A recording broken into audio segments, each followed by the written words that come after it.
Hi everyone, welcome to another episode of Dashboard Fridays. I'm Adam from SquaredUp, and I'm joined by my long-standing team member on this channel, Tim Wheeler. Hey Tim. Hi Adam, how you doing? Very good, thank you. Thanks for joining me today. We've got quite an interesting one today. We're running a dashboard competition. People can submit dashboards for anything using SquaredUp, and one of Tim's entries into this competition is a fantasy football dashboard.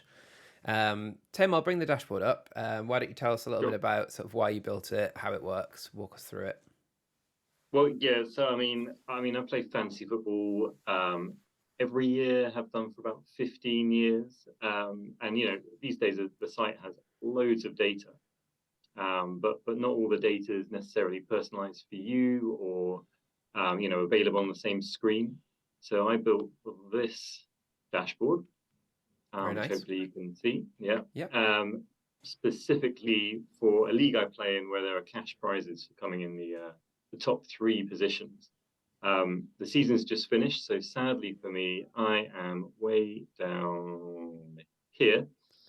But I built this dashboard so I could see the my performance versus like my historical previous seasons, and also the points I was behind first place and the points behind the like money position. Very nice. So all this data is just from a public API, or is it authenticated? Is this data available to everyone? Yeah, absolutely. So it's actually a free web API with no authentication. So it's actually very easy to get the data. Shall I go through setting it up? Yeah, please. Yeah. All right, well, let's do that.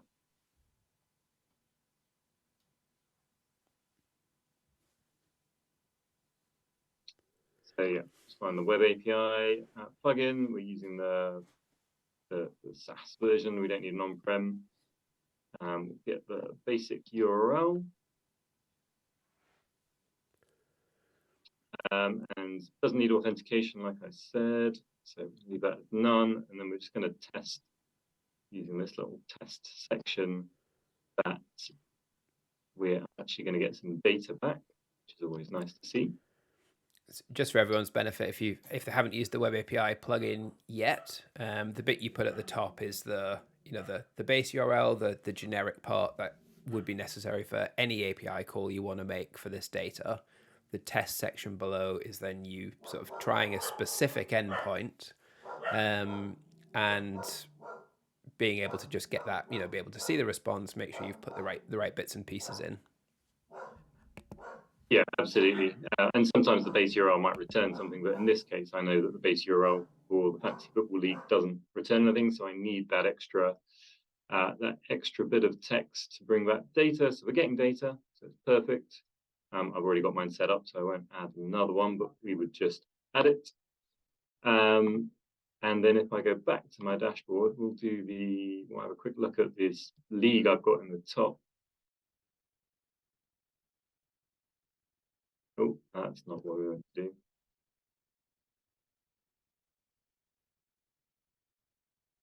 Again, we'll just have a look at the league in the top left. And you can see that if I go to my table data, I'm pulling this back from Web API.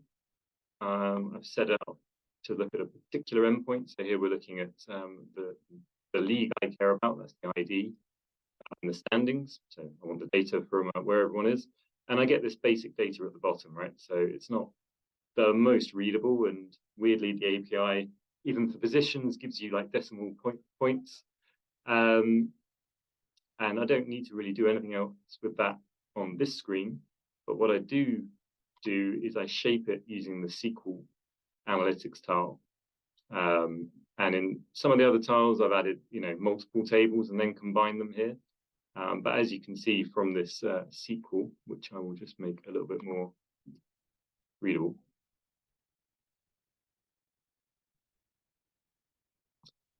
All I've done here is selected the columns I want and give them names that I wanted, so that it actually comes out looking like a proper table of positions with the scores and in the order that I want. Nice. So just a bit of sort of tidying up, removing those columns you didn't want, and then just sort of making the headers pretty.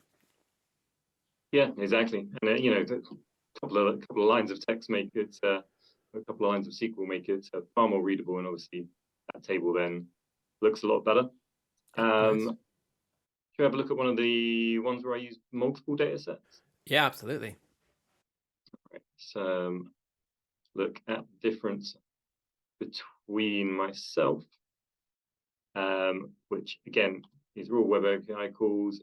The only difference really between them is the different path I'm passing through.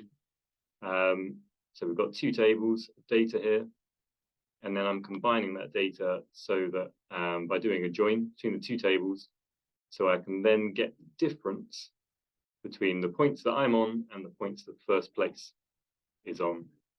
And basically the magic happens just here by using the total points between the two sets of data. So just taking it from one and subtracting the other one, calling it diff, gives you a number. Easy. Yeah, I mean, technically I could have done that out of one table and found the two different people that I'm trying to calculate the difference from, but I found it easier to have two different tables to work from. Very nice. I see you've got some gauges with a bit of monitoring on there as well. I do, and sadly they're all red. As I said before, not a good season for me. But again, all we've done here, taken another endpoint, again, it's from the standings data, and then I have just calculated the number of, where's the raw data? Oh, raw data is there. Taken the number of points with a SQL query, which actually easier to see here. So I've taken the maximum score that's actually in that table and subtracted it from my personal score, that's my fantasy football ID. That's how you look up yourself when you're trying to find statistics about yourself. And taken one from the other, and I can see that I have finished 186 points behind first place. So I turned that into a gauge tile. So during the season, I could see just how big the gap was, and I only put a maximum of 150, so I've actually exceeded it, which is how bad it's gone. And to do the monitoring, it's as simple as just flicking over to the tab over there. You turn on monitoring, and then I am just monitoring the top value for that column. There's only one column in my data, so no options. And I just make it go red when it's greater than 0, because if I was top of the table, it would be a negative score. Nice. Okay. So everything's bad unless you're winning, basically. Yeah. Yeah. That's what I expect, right? Yeah, exactly. Yeah, good one. Yeah. Is there anything else sort of worth calling out? I mean, we've covered. It seems like a nice simple API. Looks like a lot of the data just to clean it up, to make it tidy, to do those calculations. SQL Analytics has been a good approach there. Anything else worth covering? A couple of images in there, just for fun. Yeah, just we always have a lot of banter during the season, so we have a weekly top gun person with the highest score and the weekly person with the lowest score. So I thought if I add that, nice to see as well. One other dashboard I did is for a fantasy football podcast called the 2K Podcast, run by two guys, Chris and Kev, hence the 2K. So this dashboard, again, using the same data and using just their IDs, I've done a comparison between the two of them, so they can see how they performed against each other. Yeah, Kev beat Chris this season, but only by 12 points. So I thought that's a nice little use of the data. So if you've got someone that you're a regular rival with, it's very easy to set up a dashboard and you can compare how you've been doing. Very nice. Yeah, very nice. Kind of really makes the case that you can dashboard absolutely anything with SquaredUp, right? Well, exactly. Whatever you're into, whether it's computer games or investments or fantasy sports, then pretty much everything these days has an API or some data that you can access. Yeah, nice one. Okay, I'll go ahead and wrap us up. Well, first of all, just to say sort of thanks to Tim for joining and sharing a personal hobby.